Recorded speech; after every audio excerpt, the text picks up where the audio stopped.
Okay, I think I just came up with a good way to explain isolation or separation from the world in cults, but in our today modern era.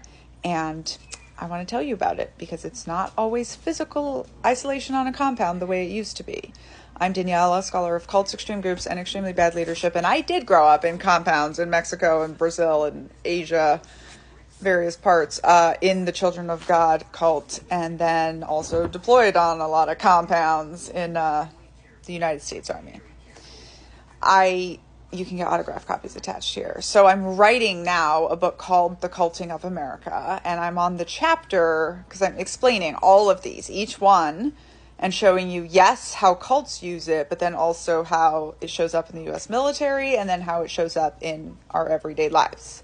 So isolation is something that it is crucial to the cult, right? Crucial to coercive control of any kind. That's why it is a prime weapon in the tool of DV, right? So isolation is critical.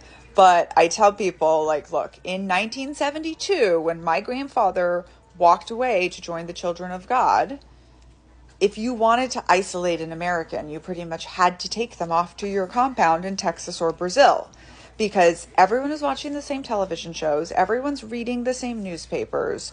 So even if you're on polar opposite sides of an issue, there is still a shared reality. But now we don't have that anymore.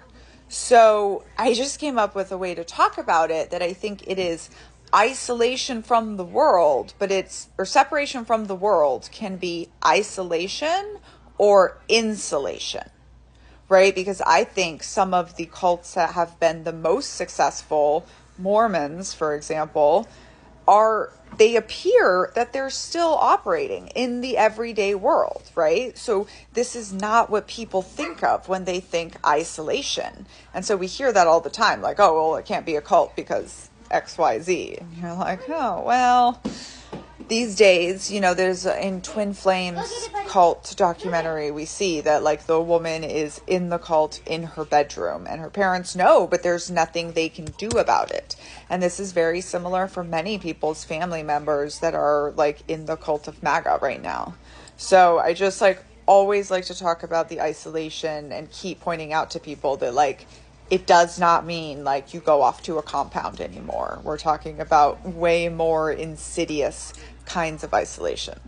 One thing that is cool, or just interesting, sociologically cool, is that during COVID, a lot of people left their cults.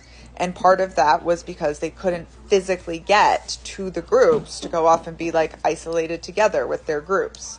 However, we also saw a lot of people join cults because of the isolation that they were experiencing, which is also a big reason why people join cults.